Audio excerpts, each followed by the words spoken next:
Taufik. Right. Bismillahirrahmanirrahim. Assalamualaikum warahmatullahi taala wabarakatuh. Good morning, salam sore. Sore ke tengah hari? Tengah hari Pak. Sore tengah.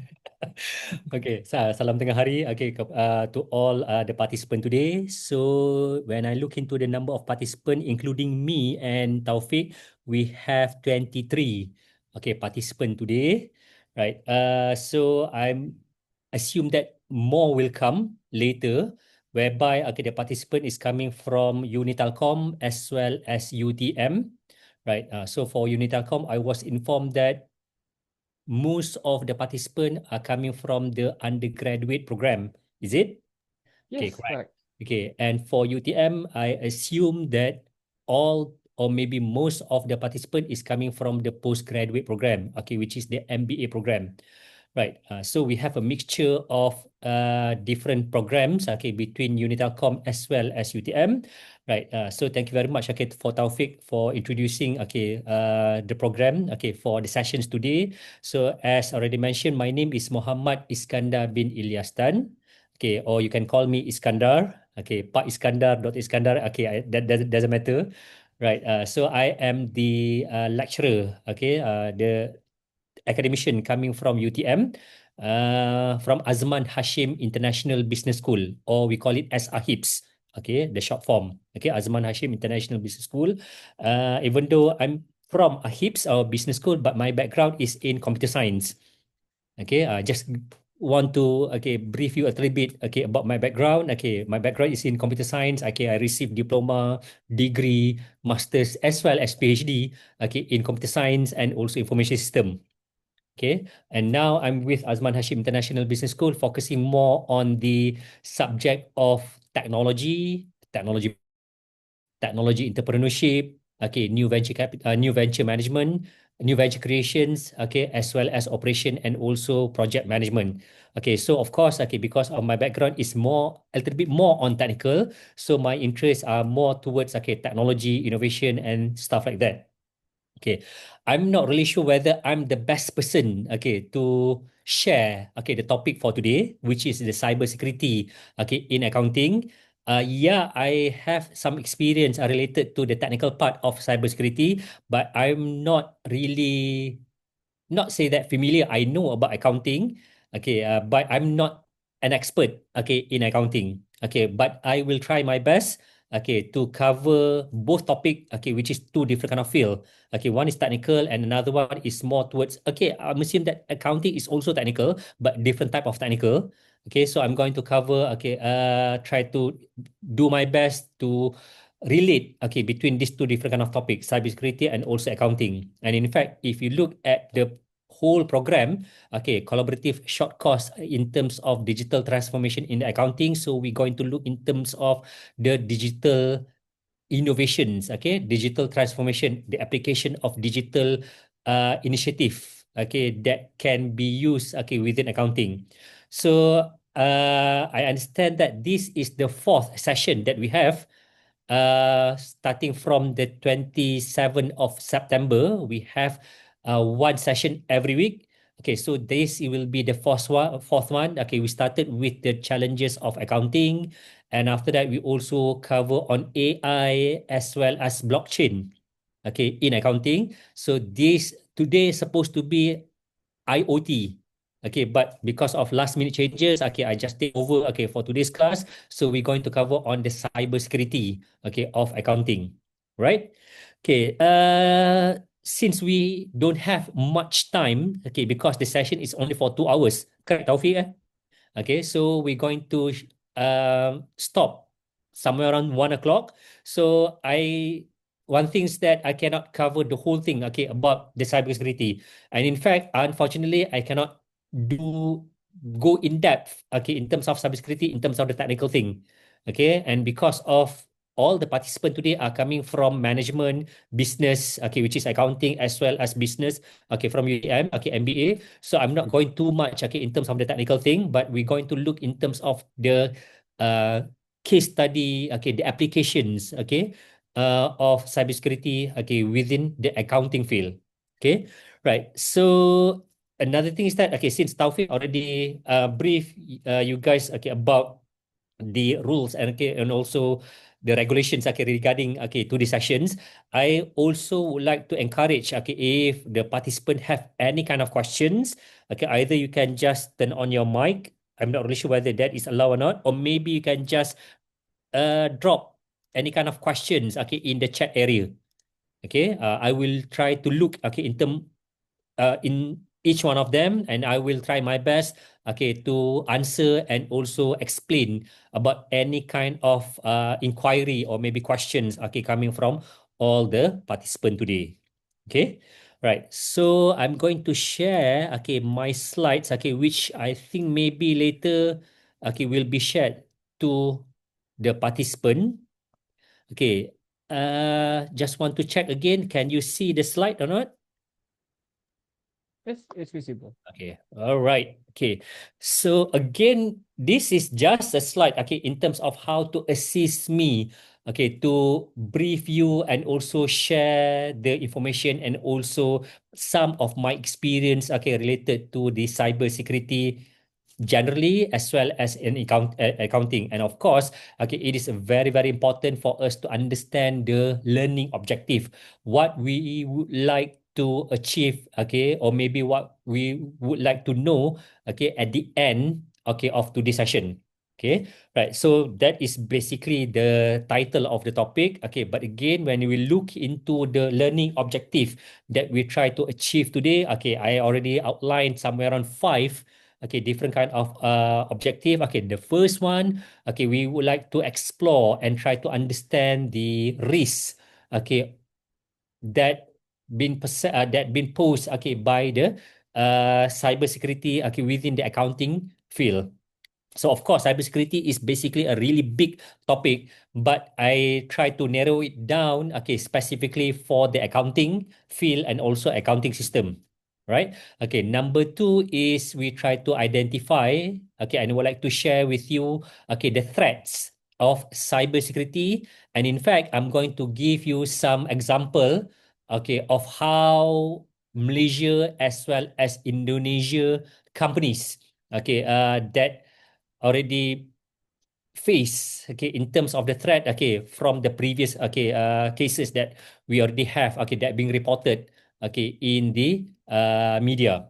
Okay, and after that, after we understand about the risk as well as the threat, of course, I'm going to share some of the best practices, okay, that can be applied, okay, personally and also at the organizational level, okay, in terms of how you can try to reduce the risk and also avoid the threats, okay, within the cybersecurity. That is number three. And after that, I will also highlight and also share with you some of the regulations okay by the government of Indonesia as well as Malaysia okay in terms of how to uh, reduce okay the risk and also avoid any kind of threats okay for the organization or maybe companies okay in both countries. And after that, we're going to explore more of few case studies, and of course okay we're going to have some assignment okay that need to be completed by the students. Okay, and after that we're going to have okay finally we're going to have a quiz, okay, a short quiz uh in terms of how to assess your understanding okay in terms of what we already learned today based on these five different kind of objective. Okay, right. So again, right, if you have any questions, okay, if you have any comments, okay, for example, okay, please share it in the chat area. Okay, I'm going to look into that section okay from time to time. Okay, right. So can we start now? So, okay, right. Okay, so as I've already highlight, okay, before, this is basically the fourth session, okay, in terms of the series of seminar, okay, between Unitelcom as well as UTM. If you look into the previous session, okay, we already look in terms of the challenges within the accounting field. Okay, so of course, I'm sure that one of the challenges, okay, in terms of digitization and also the security, specifically on the cyber security. And after that, we also look in terms of two implementation and also opportunities that the accounting field can use okay, in terms of improving the efficiency and also effectiveness of that field, specifically looking at the potential of AI as well as blockchain, okay, within the accounting field. So if you look back, okay, in terms of these two different kind of innovation, yes, okay, at the moment we can see that the application and also implementation of AI, blockchain, IoT, cloud services is being done rapidly, okay, throughout all the world, okay, between different kind of countries, which also include Malaysia as well as, okay, Indonesia. Okay, so this is a positive and also good movement because we would like to use, okay, and also implement technology to improve again efficiency and also effectiveness. So in fact, if you look at the company in Malaysia as well as Indonesia, I think this is the trend, okay, and also the movement, which is the shift towards cloud. Okay, cloud services. So if you look at cloud services, of course, okay, everybody by now are aware about cloud storage. Okay, for example, like Microsoft OneDrive. Okay, after that we also have Google Drive. We also have Apple iCloud. Okay, so all those is basically the cloud services that can be used. Okay, that can be implement at the individual and also personal level. Okay, because we already have, okay, this storage, and we can just store all our files, okay, on in the cloud, and we can just use it, and at the same time we can just share it, okay, with other friends, okay, colleagues, and so on and so forth.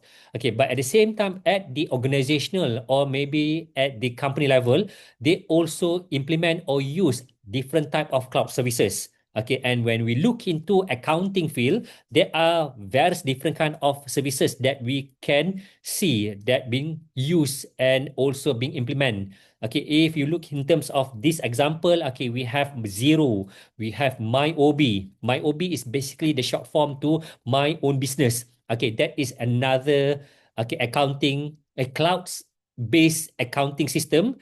Okay, something similar like Zero and also SQL account that being developed, okay, by the Malaysian company. But at the same time, when we look into Indonesia, we also have other innovative, okay, services, cloud services, for example, like Journal ID, okay, journal.id, as well as Accurate Online. Okay, so this is basically some of the services that being developed, that been implemented and being used, okay, by various different kind of organization. And this is the good shift, okay, because most of the company, why they go into this, because it is really cost effective. Okay, it is also more efficient and also more effective, okay, in terms of to increase the productivity of their staff and also employee within their organization. And of course, okay, at the end of the day is to increase the productivity of their operation. Okay, in terms of this shift, this is a good sign, as I've already mentioned, but at the same time it create, beside then opportunities, it also create various different kind of challenges, okay, or maybe risks. Okay, if you look at this slide, so we can see, okay, between the opportunities, okay, of how the organization by shifting toward cloud services, okay, in terms of how they're going to improve the operation. For example, okay, it can enhance the efficiency, okay, it will provide real-time reporting, meaning that, okay, it can cut down the time of preparing the report, and after that you can also share, okay, the report with various different kind of parties, and at the same time it will provide with the seamless remote access. So in order for you to do your task, okay, specifically for accounting services, okay, you can just do it anywhere, anytime. Okay, so these are some of the opportunities in terms of digitization of accounting tasks, but at the same time you also need to understand, okay, the risk, okay, and also the threat that might, okay, being posed, okay, to this organization. So for example, because of your data is in the cloud, okay, in the digital virtual world, okay, it will increase, okay, or maybe it will, the risk of attack, okay, towards your organizational, okay, resources, specifically your financial data, your organizational data, okay, will be increased. And at the same time, okay, because of the tendency of organization to keep their data online. Okay, so because of this, okay, the concentration of data will be, okay, maybe in different kind of locations, okay, within the cyberspace, right? And of course, okay, because of you are subscribing or maybe using this different kind of cloud services, the only security services, okay, will be provided by these cloud services companies. Okay, for example, like Zero, okay, SQL account, or maybe okay, Journal ID, and also okay, Accurate Online just now. So again, you are giving the trust, your trust towards this company to protect okay your data and also your information in their storage. Okay, so again, I'm not really sure whether in terms of their cloud services, okay, in terms of how good are their cybersecurity measures, okay, but again, these are some of the threat, okay, and also the risk, okay, of all this organization, okay, that you need to be aware, okay, and also you need to be prepared, okay, if any kind of incident happens, okay, in the future. Okay, so again, why we need to understand, why is it very, very important, okay, for you to learn about the cybersecurity in the accounting field because of the opportunities as well as the risks.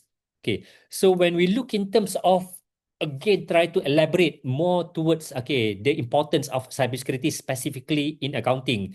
Okay, one of the reason okay why you need to understand it is very, very important because the financial organization, okay, either banking, accounting, okay, or other financial institution will become the high value target. Okay, because you guys are okay, these companies are keeping storing okay valuable information specifically for financial services. Okay, and within that, okay, you going to store, or maybe you're going to have okay information and also data related to your clients. Okay, so when talk about your clients, okay, their name of the clients, okay, their financial informations, okay, and other different kind of stuff. Okay, but at the same time, it is also very important to know that you are also storing your own employee data, employee informations. Okay, the name, the username, okay, the passwords, okay, and other different kind of employees, okay, data within your organization. And after that, also because you are providing the information, okay, you are providing the accounting services, you are storing the business, okay, information and also business data. All these are in the left hand side. So because of this, it becomes a high value target, especially for the cyber criminals. Okay, and the consequences that you can see, okay, from this is that okay, the cyber criminals will try to attempt, okay, they will attempt, okay, to get this information or maybe try to do bad things, okay, towards your information, okay, and you need to be very, very careful, okay, in terms of storing your information. Otherwise, okay, some of the consequences that can happen coming from this is, okay, in terms of the damage reputation, okay, which I'm going to share some of the example later. So some of the implication and also consequences is that okay it will damage the reputation of the organization, and after that, based on that, you're going to have legal liabilities, okay, towards okay maybe being sued or maybe court action, okay, by the clients or maybe by the organization, okay, that affected by your services. And of course, okay, one of the things that we want to avoid is in terms of the financial loss, not only coming from you as the accounting services, but at the same time, okay, coming from the customer as well. Okay, so you need to understand why accounting is a high value target, okay, specifically by these cyber criminals, okay, and you need to be aware and also prepare towards this different kind of okay bad consequences. Okay, so at the same time, okay, so we're going to look in terms of some of the example. Okay, so you already know, okay, in terms of why okay banking or the financial services okay becoming high value target, but at the same time I'm going to share two example here. Okay, two example of the real case, okay, in Malaysia as well as Indonesia. Okay, so in Malaysia we have this one large company, okay, CIMB. Okay, I'm assume that maybe you heard about CIMB before. For the Malaysian student, they are fully aware about this. Okay, but in Indonesia, I think there are few branches of CIMB in Indonesia. Okay, but again, CIMB is one of the largest okay banking institution in Malaysia. And the second example, I'm going to look into Tokopedia. Okay, of course, okay, in Indonesia, at the same time, I've already heard, okay, about Tokopedia in Malaysia several times. So we're going to look in terms of two example of how these two big, huge organizations face the uh, cybersecurity issues and also how they're going to respond, okay, towards the issues. Okay, so we're going into the first example of CIMB Bank. Okay, so for the CIMB Bank, okay, one of the issues, okay, that they have related to the cybersecurity, okay, is in terms of data tape loss incident. Okay, I'm not really sure whether you aware about data tape. Okay, because when talk about storage, okay, basically data tape is basically one of an example of storage that you keep your data. So of course nowadays, okay, people more and more organization are storing their information in the cloud services in the server. Okay, but at the same time, back in 2017, this is basically the case is back in 2017, which is I think 8 years ago, right? Because they still keep the physical data, okay, media, okay, within their organization. Okay, and in fact, this is what happened because they lost, okay, that data tape, okay, during transit. Okay, and what I'd like to highlight here is in terms of the risk in physical and also digital data handling. And the second example is in terms of the breach of information and breach of data that happens to Tokopedia in 2020 to 2020, which exposed, okay, millions of their clients' account. Okay, so let's go into the first example. So for those who are unaware, okay, about the media, okay, that still being used by the organization. Okay, I'm not really sure whether you are familiar about cassette tape. Okay, for me, this is what been using. Okay, back in the 1980s, 1990s. Okay, before we have CDs, before we have MP3. Okay, so when talk about tape, that is one of the example, okay, of the cassette tape. But of course, when I talk about big and huge organization, they are not using cassette tape. They are using other different kind of tape, okay, which can store bigger data and also more reliable. Okay, so if you look at the middle and also on your right hand side, that is the magnetic tape that being used, okay, by the huge organization specifically for banking institution. I'm not really sure what kind of tape that being used by CIMB, but I'm assuming that this is, okay, something similar that they are using, okay, in the organization. So the thing is that, okay, since they are usually when they use this kind of tape, okay, what they do is basically for the purpose of backup of data. So they have data, okay, that being stored in their central server, but at the same time they're going to have backup. Backup is very very important and one of the measures, okay, in terms of cybersecurity, okay, in terms of IT security is to have backup. Okay, it is very very important for you to have backup because if anything happens to your main data, okay, at least you have backup and you can just restore back all the previous information, okay, coming from this media. Okay, so in terms of CIMB, okay, in terms of what happens to them is basically back in 2017, somehow they lost the backup magnetic tapes that contain customer data. Okay, and this happened during transit. So when I talk about during transit, is that okay? They have this in physical form and they put it in the transportation. I'm not really sure whether van or maybe truck or maybe lorry. Okay, they try to transport, okay, from point A to another point, and during transit, okay, the backup magnetic tape has been, I'm not really sure whether it has been stolen or maybe just lost like that.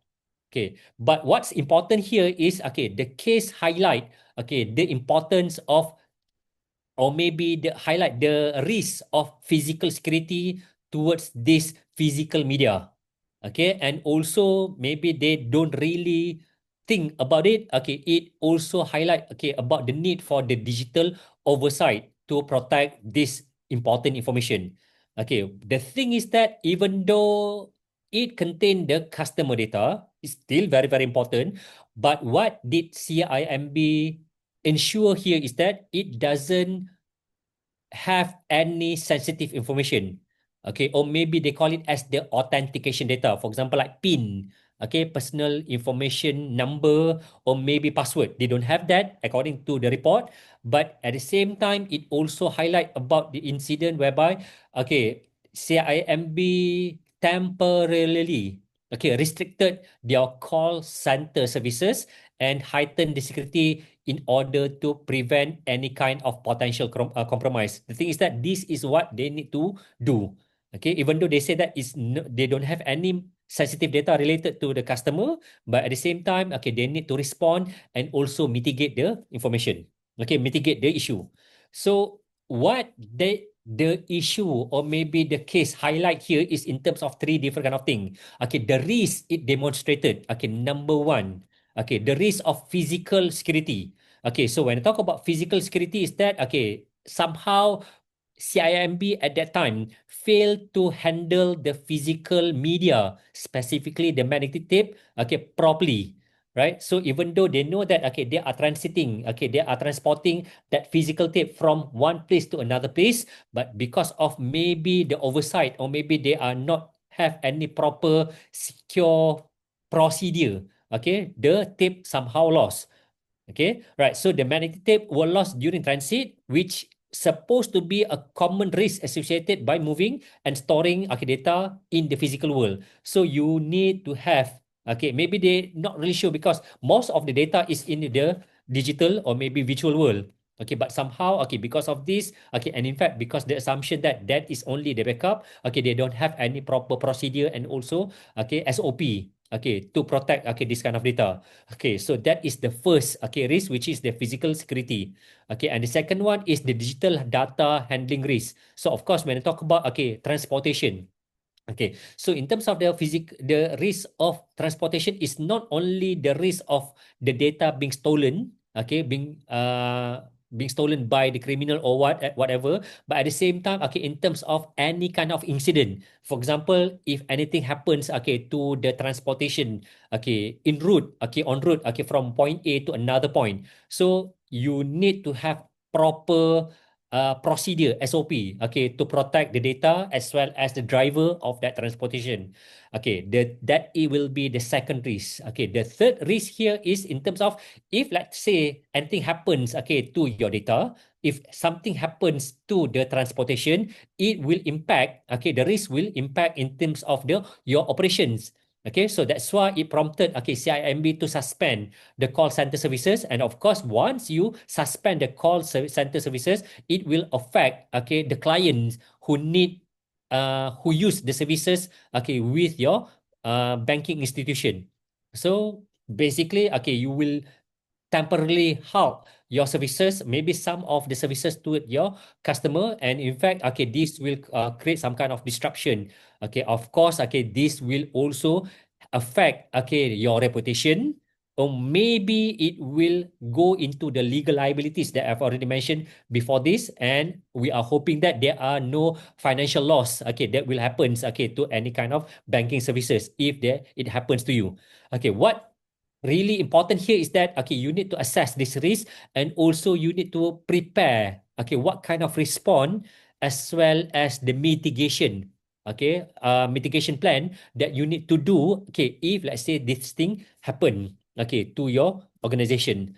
So this is what CIMB do in terms of response as well as the mitigation plan. Of course, the first one is what they do is they know that the incident happened, and they create they have some kind of initial response whereby CIMB publicly announce the incident. They need to announce because this is their responsibility to their client.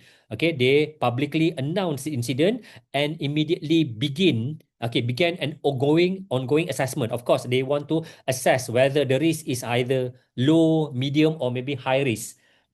To see if any data and what kind of data has been compromised. And based on that initial response, they go into the security measure. So what they do is they temporarily suspended the services. For example, some of the services, for example, like changing the personal contact information, or maybe try to do the transfer of fund between different kind of party without any kind of T-pin. T-pin is basically the pin that you receive in your SMS in order for you to approve the certain different kind of transaction, okay, between one person to another person. So that is what they do, temporarily halted, okay, that services. And after that, they enhance the security. So what they do is, CIMB heighten the security measure across all this channel, okay, to safeguard all their customer transaction. And number four is they communicate the effort and also they communicate the mitigation plan publicly. Okay, so what they do is to ensure the customer, specifically their customer, that their data is safe and their money is safe. That one is very, very important because people will, okay, will be very, very angry, or maybe they will be panic if anything happens, okay, to their money. So what they do is, okay, they assure the public that the lost tape that does not contain any kind of authentication data, and that all customer information was still, okay, safely intact, okay, in the system. And at the same time, they also need to report, okay, the incident to Bank Negara Malaysia, BNM. Okay, Bank Negara Malaysia is something like the central bank of Malaysia, the country. Of course, okay, Indonesia, you also have your central bank. So they need to report this. Okay, they need to make sure that BNM aware about this. And after that, Bank Negara Malaysia will also provide a statement, okay, to assure the public that CIMB has taken all the necessary precaution, okay, in order for them to keep the data safe. Okay, and they are working with Bank Negara Malaysia, between, okay, CIMB and also Bank Negara Malaysia, okay, work together to ensure that everything is run smoothly.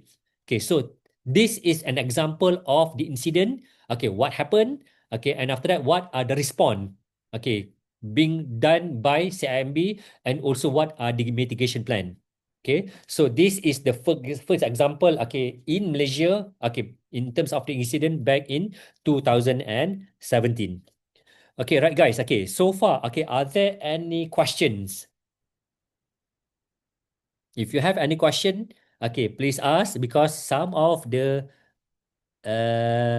information will be appear in the quiz later. No, Sinus, if you want to ask, you can ask now. It is you are allowed to open your microphone if you want to Yep. ask Yeah. now. If you have any question, if you don't have, okay, it's okay, no problem. Okay, all right. Okay, so far, okay, no question. I'm assuming that you guys already understand. Okay, right. So we already look into the first example, okay, in Malaysia, okay, related to the cyber security issues. Okay, the second case study, okay, that I would like to share here is in terms of the thing happens, the cyber security issues that happen in Indonesia, whereby the cyber criminal targeted, okay, one huge, okay, e-commerce platform. Of course, okay, you're aware about this Tokopedia. Okay, so when I talk about Tokopedia back in 2020, okay, they've been attacked by the cyber criminal. In terms of, okay, the cyber criminals somehow managed to steal 91 million user account, okay, from their server, and after that they sold the data online. Okay, you just imagine 91 million, okay, user account. The thing is that, okay, of course, Tokopedia will do some kind of assessment, what kind of data actually being stolen, and how does it impact, okay, towards the operation of Tokopedia. And somehow the data that has been exposed here is only the username. I'm not saying that only, but the thing is that it's still very, very important. Okay, what did they manage to steal is the username, okay, the email address, the password, not only just a basic, okay, password, but the hash, okay, password, okay, which can be encrypted, okay, by the cyber criminal, and at the same time location data of their client. So of course, okay, this is not highly sensitive because it doesn't have any kind of financial or maybe transaction information that happens in Tokopedia, but still, okay, the user or maybe the cyber criminal, the criminals can use the data for any kind of purposes. Okay, right. So this is what happened. The target, the scope, and also the data exposed, okay, by the criminal, okay, towards the Tokopedia incident back in 2020. Okay, so what does this incident demonstrate is the high value target. Okay, specifically Tokopedia. Okay, in terms of they will always be the target by the criminals, okay, in terms of getting the information, okay, specifically because of the financial transaction data that they have, okay, in Tokopedia. Okay, it also highlights the massive reputational as well as legal risk. It can damage, okay, not only Tokopedia but any kind of organization if you don't have any kind of response and also mitigation plan. So it provide, okay, a massive reputational and also legal risk that the Indonesian firm can face under the new Personal Data Protection Law, PDPA. For example, okay, in Malaysia we call it as PDPA, Personal Data Protection Act, but in Indonesia they call it as the Personal Data, okay, Protection Law. But somehow it will being introduced back in, okay, after the incident, which is in 2022. This incident happens in 2020, but again I think this is very very good, okay, that both country, Malaysia as well as Indonesia, already have this kind of act and also law. Okay, right. And after that, it also expose the user credential that can be used in attack. Okay, for example, here phishing and also credential stuffing attack. We're going to look in terms of various different kind of uh, categories of attack that can be used by the criminals. Okay, later on. But again, specifically for this, the criminal can use the username, they can use the password, they can use the location data. Okay, they can also use, okay, other different of information specifically for phishing activities. Okay, for their benefit. Okay, so you need to understand that, okay, all this information, even though we think that it is not really sensitive, but still is very, very valuable to the criminals. Okay, right. So what did Tokopedia do, okay, in terms of responding to the incident? Okay, so if you look closely, okay, in terms of the response, okay, the step, it is very, very similar to what did CIMB do, because this is the step, I can say that something similar or maybe the standard operating procedure if any organization face the incident, okay, in terms of the cybersecurity. So again, if you look here, okay, what did Tokopedia do is the first, okay, start with the initial investigation, and after that acknowledge the incident and provide the assurance, okay, to their client. So if you look here, okay, they launch a thorough internal investigation into the incident, try to assess, and after that they confirm that they already detected an attempt to steal the data and stress that only the basic information that has been stolen, okay, not the sensitive information, more related to the financial information. Okay, and they also say that, okay, payment information, for example, like credit card, debit card, is not affected, and that is the reassurance, okay, the assurance that they provide to their customer. Okay, number two, okay, what they do is, okay, they advise the user and enhance the security. Okay, what they do is they urge all the user to change their password, okay, and also to implement, okay, the additional security or MFA. MFA is refers to multi-factor authentication. So of course, okay, nowadays we have various different kind of technologies, okay, specifically smartphone, okay, and also laptop that employ this multi-factor authentication. For example, if you are using your smartphone nowadays, okay, you can use your fingerprint, okay, to detect your identity. You can also use facial recognition, okay, to unlock your smartphone, and at the same time, okay, it also apply to your laptop and also to your desktop. So this is some of the example of how the organization, specifically banking institution, incorporate this various different kind of authentication, okay, within their services. Okay, I'm sure that, okay, in Indonesia, okay, different kind of bank already have these services in your mobile banking services. Okay, but in Malaysia, we also have this for Maybank, CIMB and also other different kind of banking services. So the one that they do, okay, for Tokopedia by employing MFA or multi-factor authentication, okay, towards their services.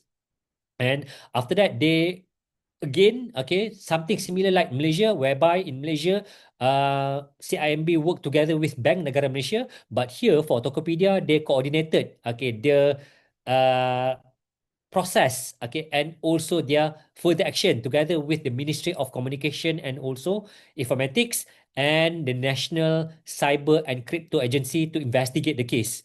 Okay, Of course, after the case, okay, based on the suggestion coming from these two agencies, okay, they filed a police report, okay, against the third party that involved, and after that, they also appoint an independent cybersecurity agency, okay, to assist in the investigation and also further action towards, okay, the incident. Okay, right. So this is okay. What happens, uh, and also what are the plan, and also response, okay, that Tokopedia do, okay, towards the incident that they already have, okay, from the incident back in 2020.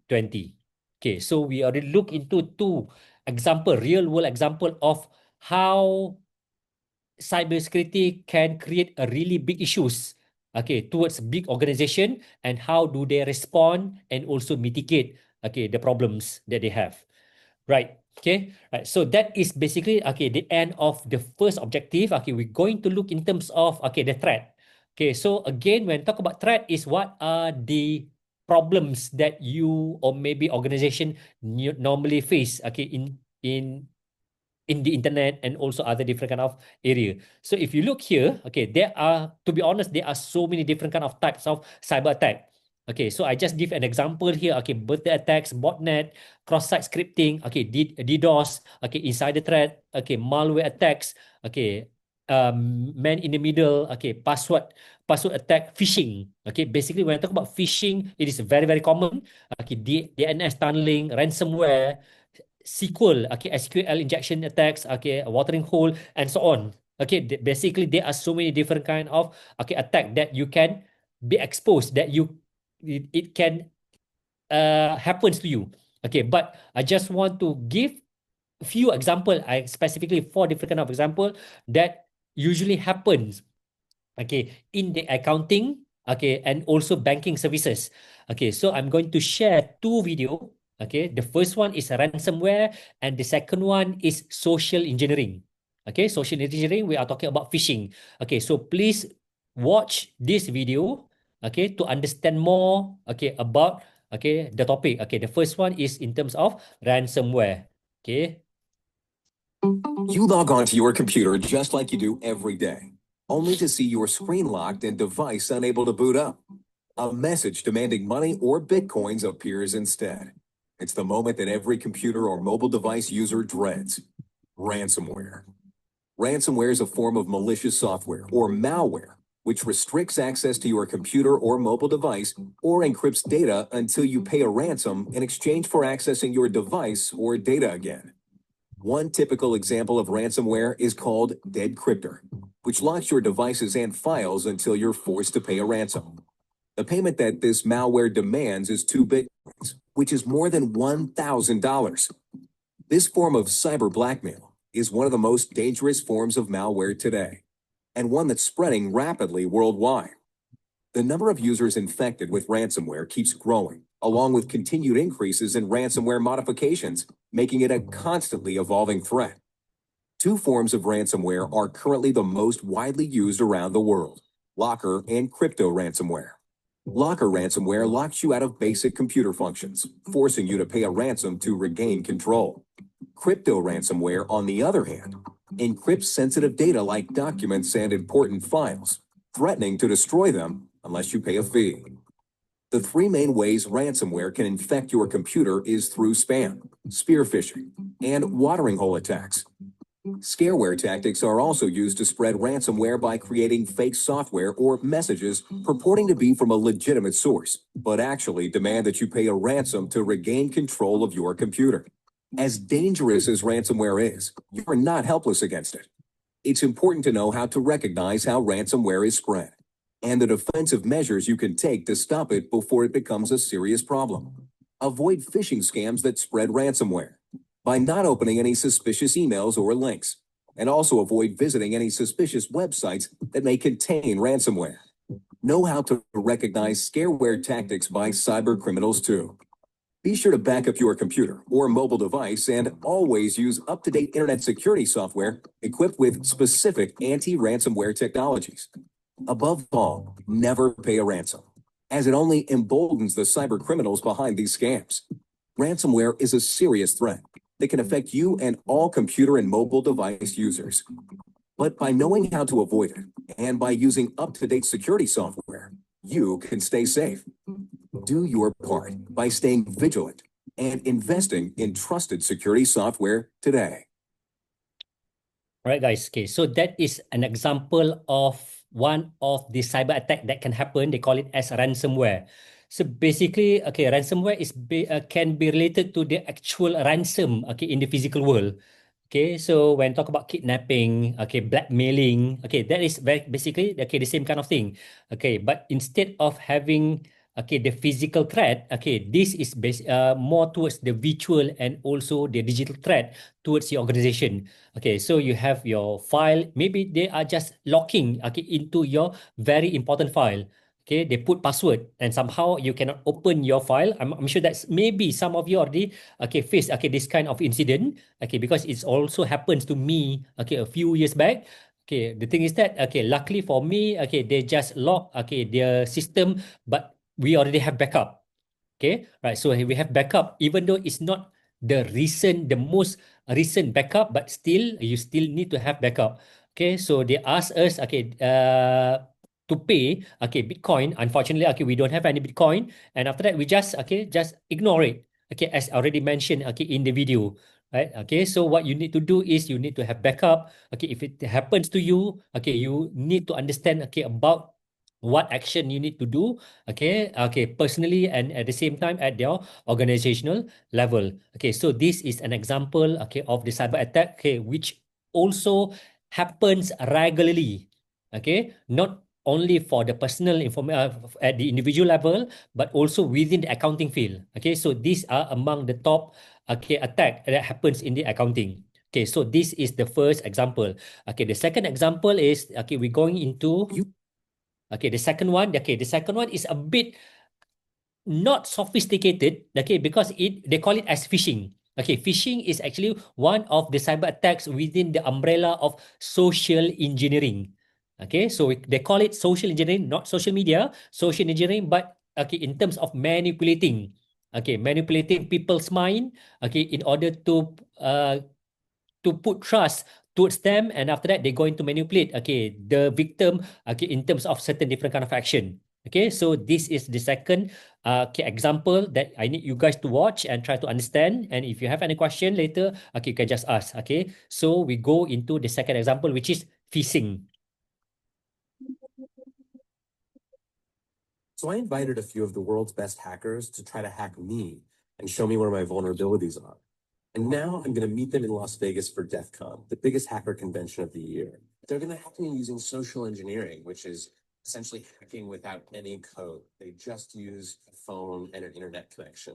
You want to do a sample phishing code? What's phishing? Phishing is voice solicitation. And basically, what you do is you use the phone to extract information or data points that can be used in a later attack. Let's do it. Okay. Who are you going to call? Maybe I'll call your cell phone provider and Okay. see if I can get them to give me your email address. I bet they're good. I bet they have my back. But yeah, go for it. I'm going to spoof from your number, so it's going to look like it's calling from you. Okay. Hi, I'm so sorry. Can you hear me okay? My baby, I'm sorry. my husband's like, we're about to apply for a loan and we just had a baby and he's like, get this done by today. So I'm so sorry. I can't call you back. I'm trying to log into our account for uses information and I can't remember what email address we used to log the account. The baby's crying and can you help me? Awesome. In just 30 seconds, Email.com. Jessica gets access to my personal email address. To add our older daughter on our account, so she could call in and make changes. How would I need to go about doing that? You would have to send me a secure pin through a text message. Yeah, well, the thing is, I don't think I'll be able to receive a text message if I'm on the phone. Oh, I'm not on there either. So I thought when we got married, he added me to the account. Jess uses my girlfriend's name and a fake social security number 5127. to set up her own personal access to my account. Wait, I'm sorry. So there's no password on my account right now. Can I set that up? She even gets the support person to change my password. Thank you so much for your help today. So she just basically blocked me out of my own account. I'll get her that after this. All right. Thank you. Holy shit. So they just gave you access to my entire cell phone account. You're gonna have to go on and change your password now because it's Jess, my name. And all it took was a crying baby and a phone call.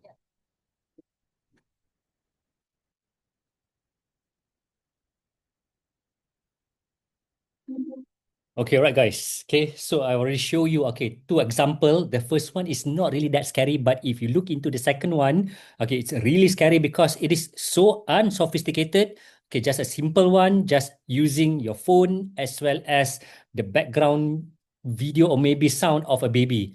Okay, I'm sure that, okay, you guys already have this kind of incident, not the baby crying, okay, at the background, but you receive various different kind of anonymous call from various different kind of people, okay, claiming that they are from here and from there, okay, maybe they are from bank services, they are coming from the authority, sometimes they are coming from the authority, meaning that, okay, the police or maybe the whatever, okay, important, and claiming that, okay, your bank or maybe your information has been compromised. Okay, I'm sure that some of you already, okay, experienced this kind of thing, right? But again, if you look, this is basically, okay, the example of phishing, okay, or maybe social engineering that use very unsophisticated approach, okay, to gain information, valuable information, and after that they're going to manipulate and using, okay, this kind of information, okay, to create some kind of damage and also loss towards you, right? So please be careful. Okay, you already know, okay, about this type of, okay, threats and also attack towards the individual and also towards the organization. So again, these are the four main threats, okay, specifically happens, okay, with which have high cases, okay, specifically in accounting. Okay, number one is phishing. Okay, number two is ransomware. Okay, number three, okay, it is again, it's not really case sophisticated because it is more towards the insider problems, or we call it as the insider threat. Okay, so this happens, okay, towards the accidental data leakage, or maybe, okay, it is purposely being done, okay, by the current staff or maybe the former employees, okay, within your organizations. Okay, right. So this is the insider threat, okay, which is also happens quite a lot, okay, within not only in accounting but also in other areas as well. And the fourth one is the cloud vulnerabilities. Okay, if you still remember, okay, in my earlier session, okay, that I show you, okay, in terms of the shift towards cloud services.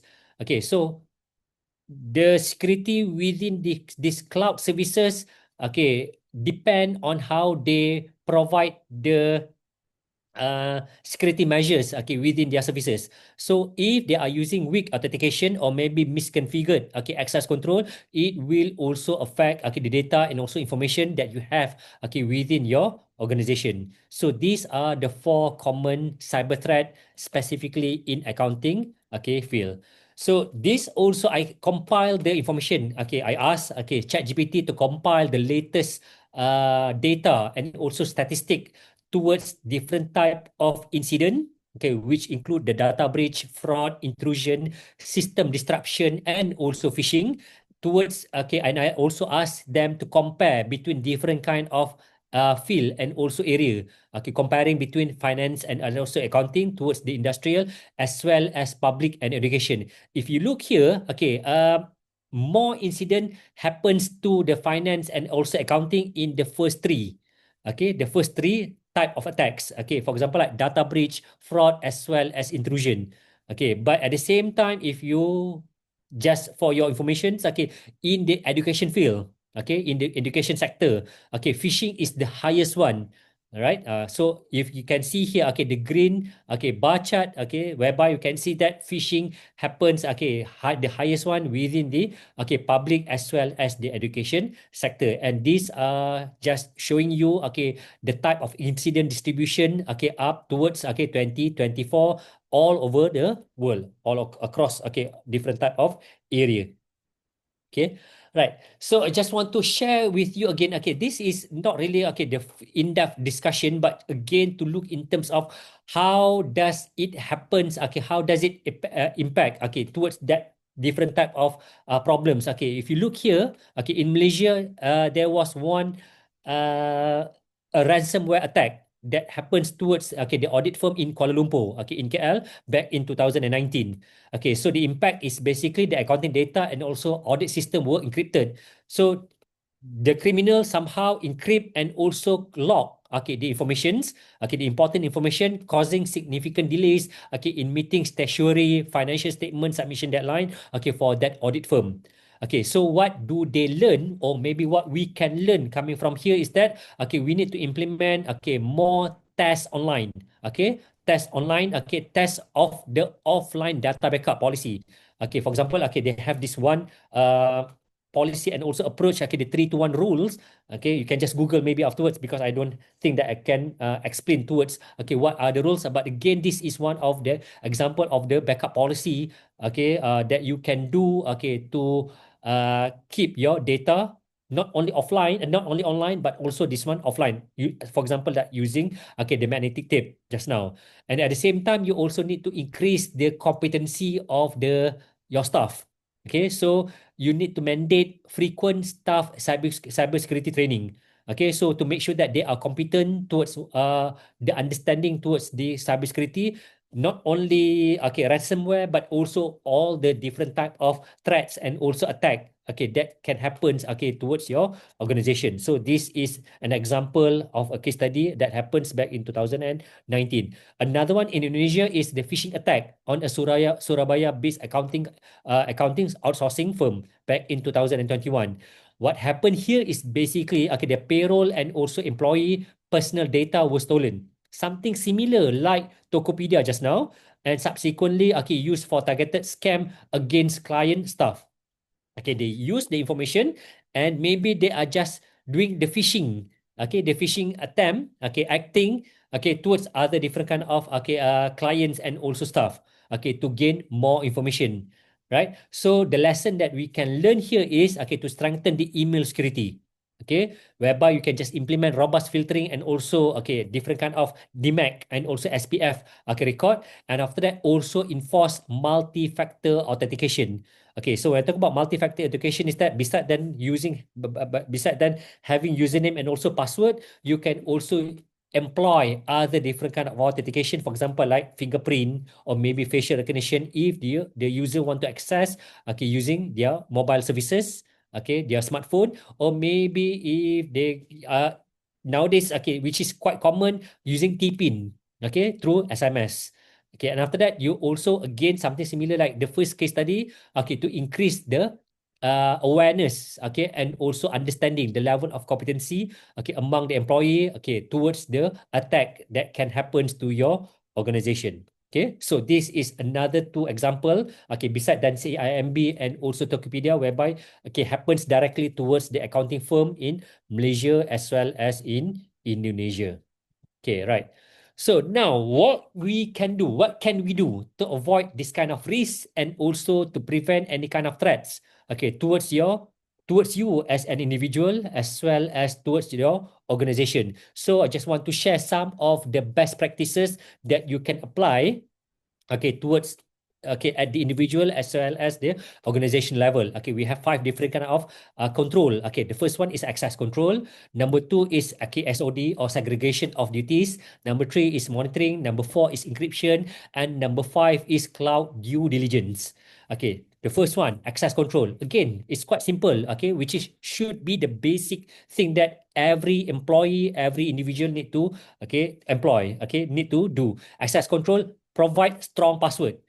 So of course, creating a strong password can be quite challenging and also quite frustrating, because you need to have the combination between character and also numbers. And after that, you also need to have uppercase and lowercase, and at the same time, you also need to have symbol. But again, that is the basic thing, in order for it to qualify as a strong password. And also at the same time, you can also manage or install password manager, because maybe you are using different kind of apps, you are accessing to different kind of system, you are using different kind of password. So you can just install password manager to list down all the password, and of course that password manager need to be reliable. Right? And after that, also to employ the principle of least privilege. So you guys can just Google this to understand more. What is it? actually. Okay, but again, that is part of the access control, okay, which is the fundamental and the basic thing that you need to do, okay, at the individual and also the organization level. Okay, the next one, okay, in terms of control is segregation of duties. What you do here is basically to separate the authorities, okay, in terms of the important transaction within your organization.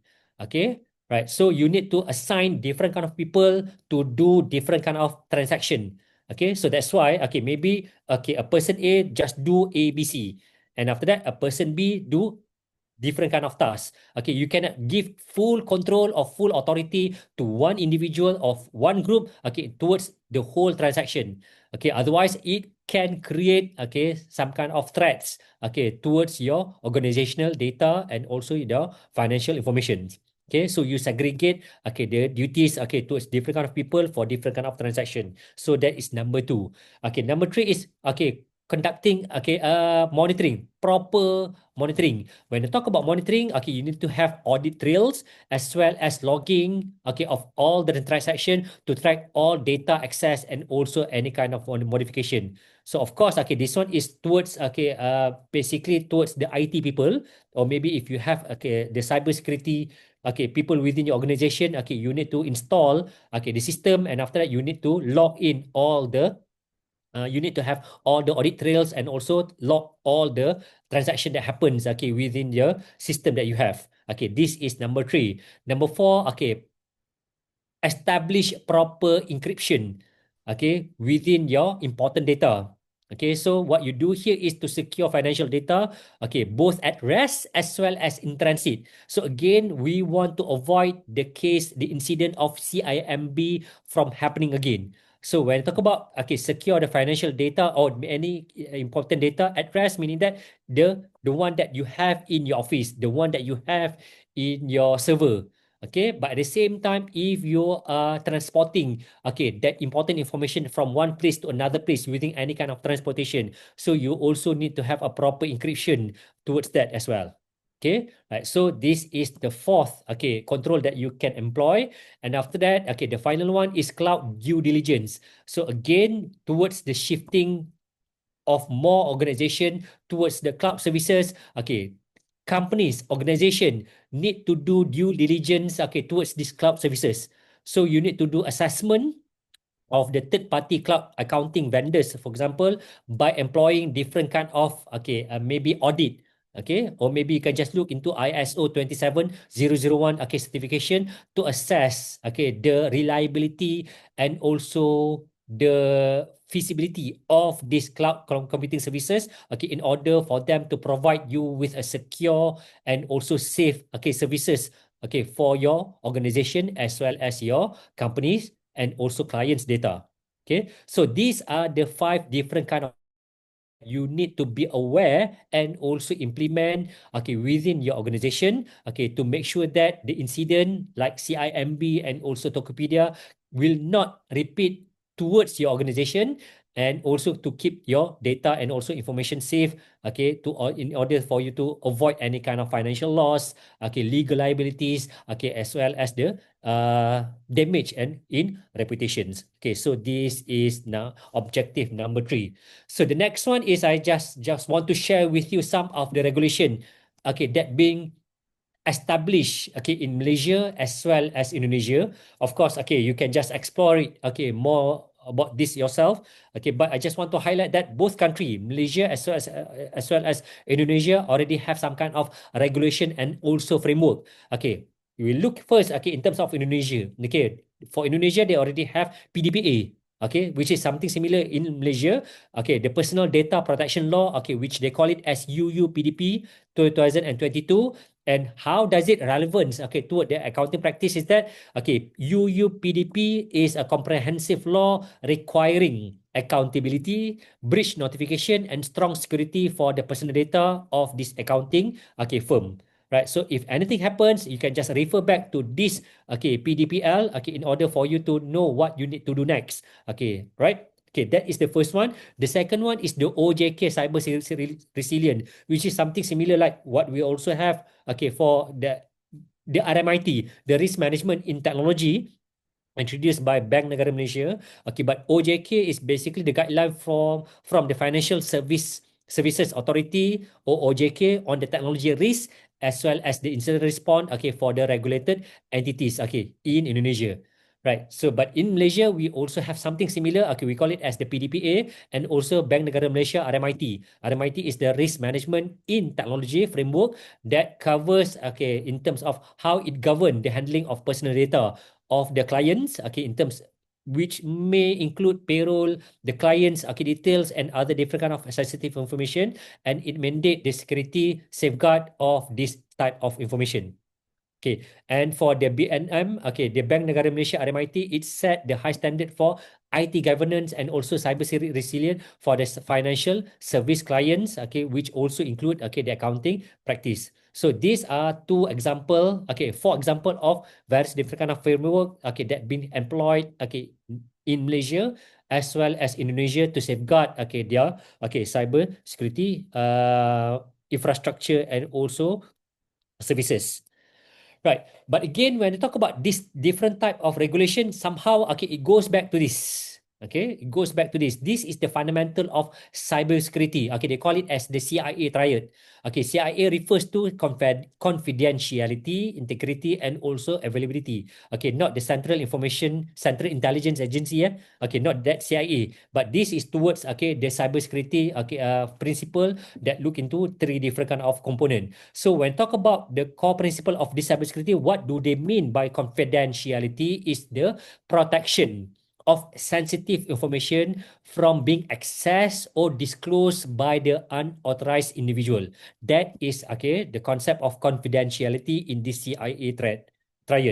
Okay, that is C. Okay, the I, which is the integrity, covers the protection of data from the unauthorized modification.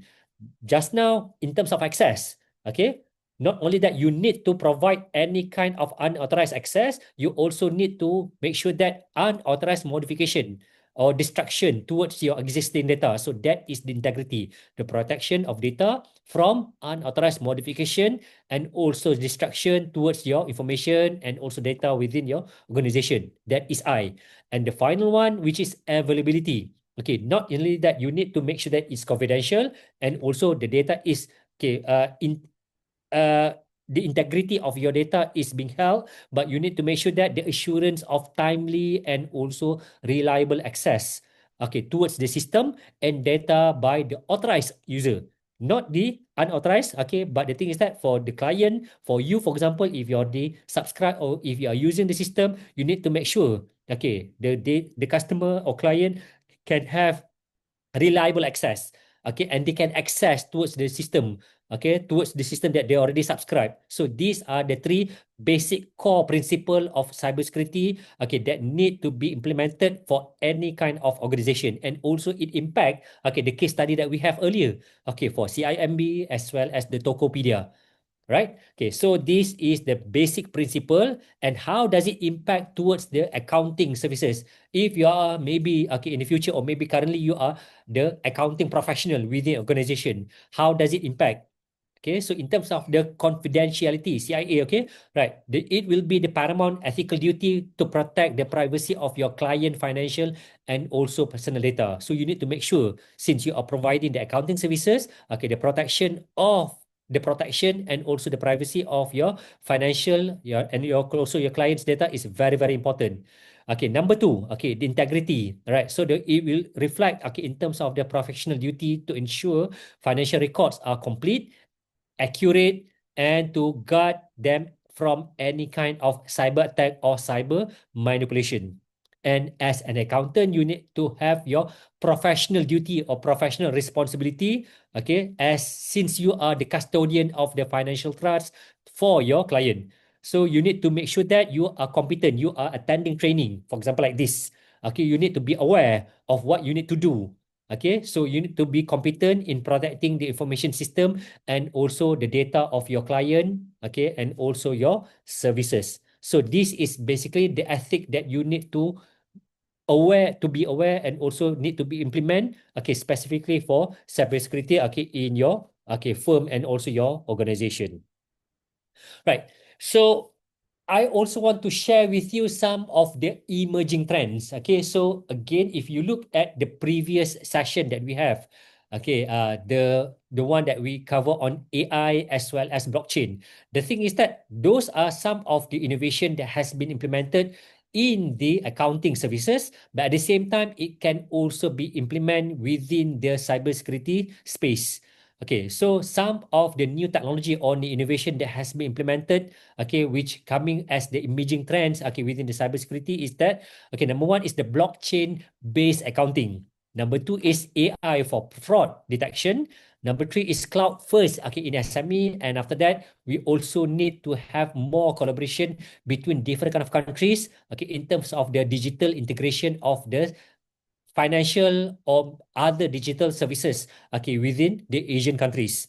Okay, so going into the first okay, trends is in terms of blockchain-based accounting, whereby some companies, okay, some organization provides, okay, the potential of tamper-proof or maybe uh, ledgers that cannot be copied or cannot be duplicate, okay, in order for them to increase, okay, the data integrity. So I'm sure that you guys already understand, okay, about the concept of blockchain in the previous session, but again, these are the technology that can be used, okay, to increase the efficiency and action of data, okay, which is not easily being hacked, okay, by the criminals. Okay, that is number one.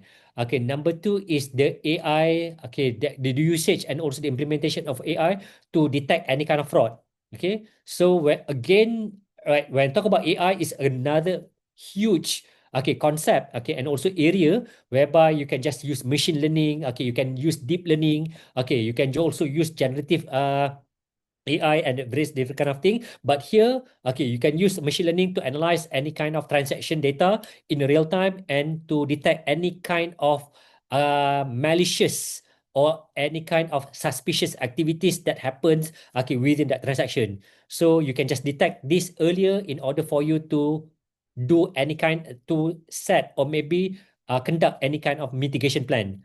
Okay, and after that, again, okay, one of the biggest issues that we have here is in terms of shifting towards the cloud services. So what you can do is look at the various different kind of cloud services that being provided out there and do the due diligence, as I already mentioned, okay, before this.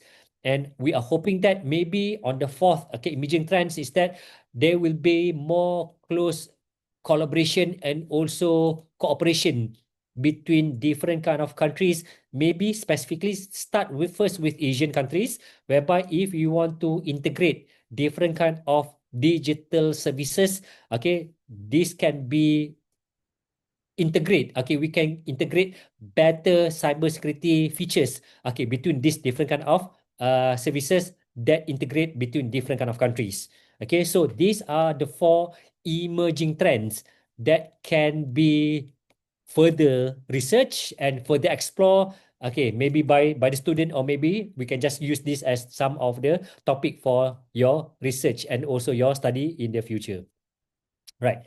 Okay, so I think that's it from me, because the next one is I would like to brief you about the assignment, okay, that you need to conduct, okay, in order for you to complete, okay, this sessions today. Right. Okay, but before that, okay, do you have any questions or maybe comment that you would like to ask?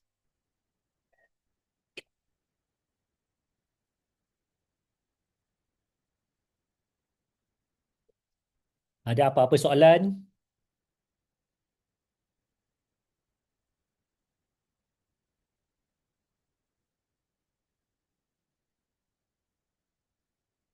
Okay, tiada. Alright.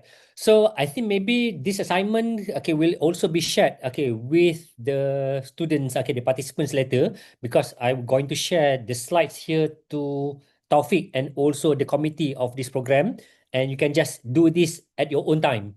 Okay, not necessarily now, but you can just do it, okay, maybe later or maybe during this weekend, or maybe after your weekend. It's up to you. Okay, what you need to do here is basically the title of this assignment is to conduct a rapid risk assessment, okay, and also suggest the mitigation. If you look at the example that I've shown you before this, okay, you need to identify what kind of incident, and after that, what kind of response that you can do, and after that, okay, suggest the mitigation.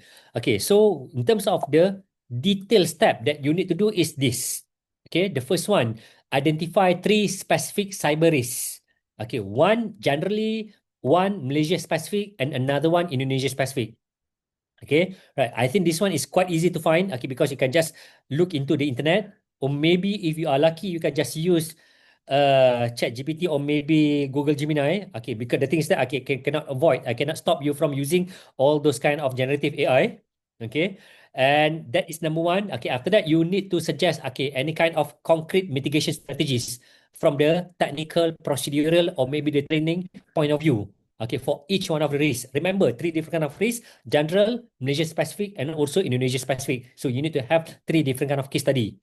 Okay, and after that, discuss the linkage, okay, towards relevant law. So again, I've already shared with you, okay, the Malaysian law, the Indonesian law. Okay, for the Malaysia, okay, we have 2.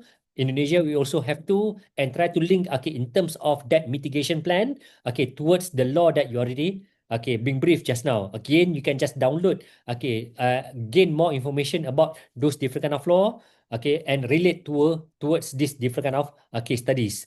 Okay, and after that, what you need to do is basically is quite simple.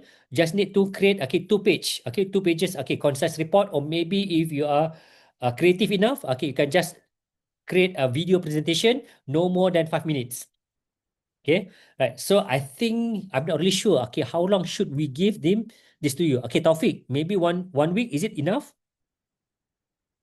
Uh, or is one it week need to is be done by possible. today? It's okay. It's up to you. It can be 1 week, done eh? very Okay, today or 1 week. 1 week is Okay, okay. cool.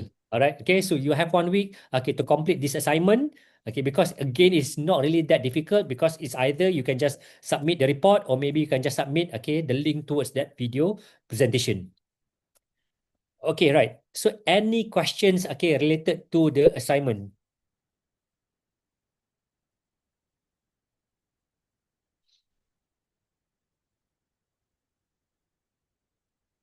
Okay, clear? All right. Okay, because if you are clear about the assignment, the last task that we're going to do here, okay, again, this is just an example of discussion that you can use. I call it as prompt because you can just copy this, put in ChatGPT, put in Google Gemini. Okay, you are expecting different kind of response. Okay, so this one is basically maybe further discussion or maybe further homework that you can do. But again, you don't need to submit this as an assignment. Okay, but the thing that you can ponder, the thing that you can just understand in terms of how it affects, towards your career, maybe in the future, or maybe your topic, within your program that you have. Okay, Okay, so before we go into the final step, which is the quiz, okay, so basically I can say that these are the summary and also key takeaway. Okay, the important things that you need to remember at least. Okay, there will be 4 different kind of thing.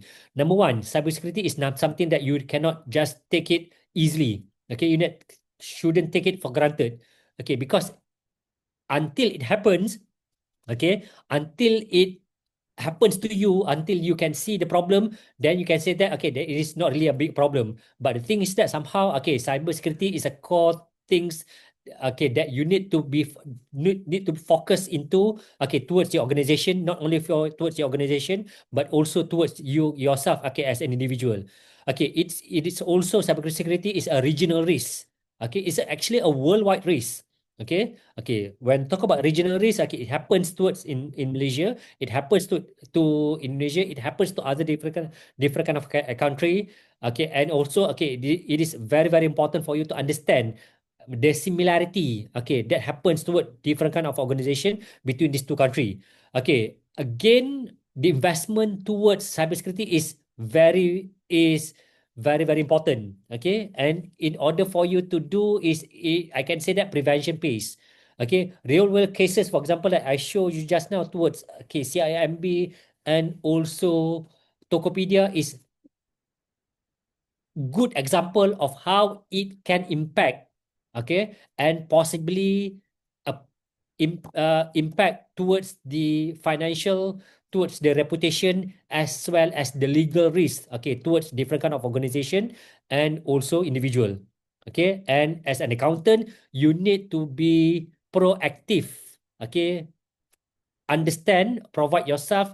Okay, you need to proactively make sure yourself are competent towards the technological, okay, innovation, regulatory compliance, as well as the ethical informations. Okay, to prepare yourself. Okay, to face, okay, these different kind of threats, as well as, okay, risk within the real world organization. Okay, so these are the summary and also the key takeaways. At least you need to understand from what I've already shared with you today. Okay, right. Okay, if you don't have any more question, okay, Taufik, do we need to have any rest, or we can just proceed with the quiz after this? Because the quiz will take at least 15 minutes to complete. We can just proceed to the quiz. Proceed, Okay, right. Okay, guys. Okay, so after this, I'm going to share with you a QR code whereby you can scan. Okay, scan the QR code and that leads you towards the quiz. Okay, I'm not really sure how long will it takes. Okay, because it will depend on the individual. So please scan. Okay, and answer the quiz. Basically, it will create. Okay, I will collect all the information. Okay, of course, especially the name. Okay, your email address and also all the answer. Okay, so that we can just do the assessment towards your understanding of what already share with you today. Okay, is everybody ready? Sudah bersedia? Okay, I'm assuming that you guys already. Okay, now individual. Okay, we should submit it. Okay, so I'm going to provide. Okay, so I have one question from Najihatul Ashikin. Right. Okay. I'm assuming that you are from my class, MBA class. Okay. Don't worry about that. Okay. I'm going to brief you. Okay. For MBA student, I'm going to give a separate briefing after this. Okay. But for the student of Unitalcom, okay, I'm going to give the instruction to Taufik, and Taufik later will give, okay, the instruction of how you're going to submit, okay, the information, okay, your assignment later. Okay. Right. So if you are ready with the quiz, okay, I'm going to share now. So I'm going to limit it, okay, somewhere around, okay, 15 minutes.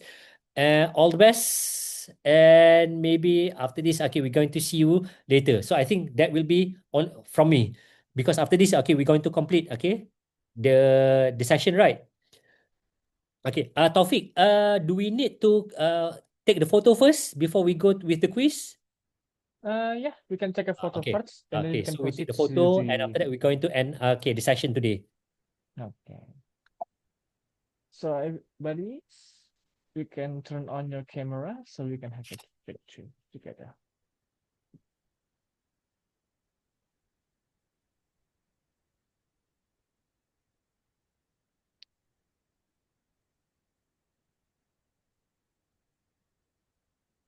Okay, don't be shy.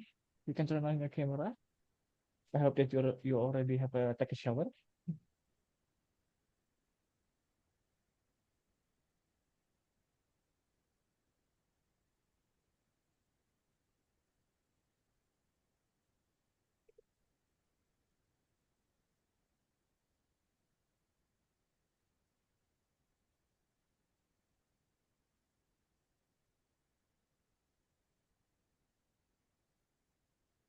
Okay, let's see.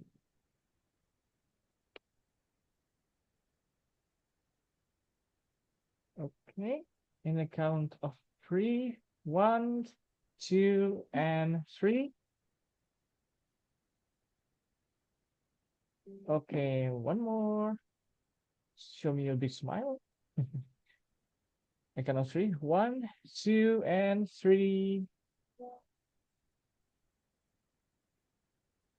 Okay, thank you everyone for participating in the current class. So before Okay. you proceed to the quiz, I will send you the form that you have to fill at the chat box.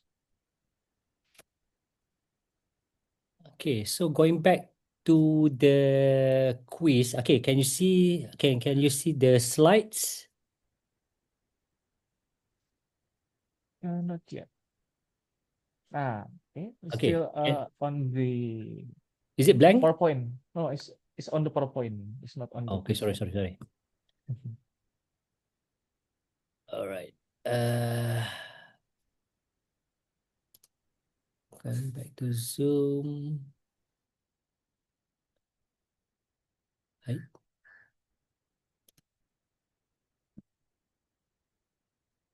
Stop share. Okay, hold on,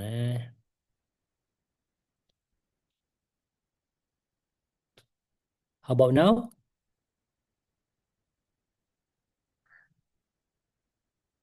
Okay, can you see the slide back? Okay. So if you want to know more about the topic that I already discussed today, okay, you can just see can just refer to this different kind of materials. Okay, so this is the QR code that you can scan, okay, to participate in the quiz.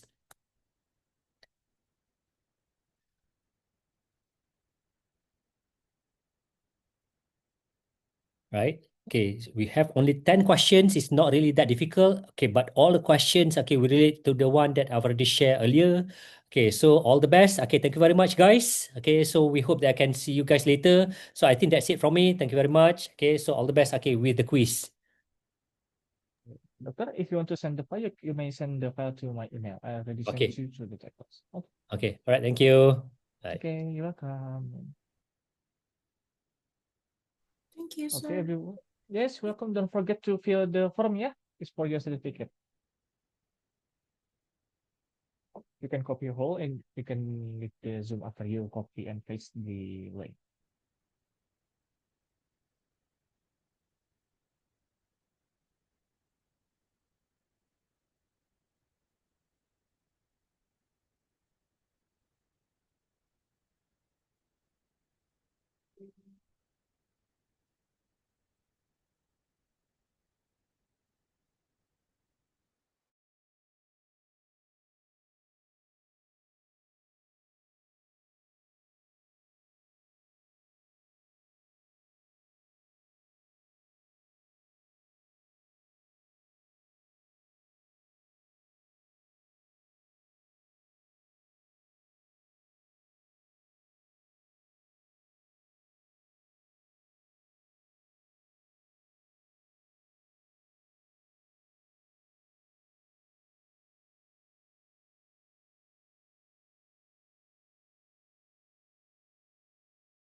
Dr. Iskandar, I want to ask a question.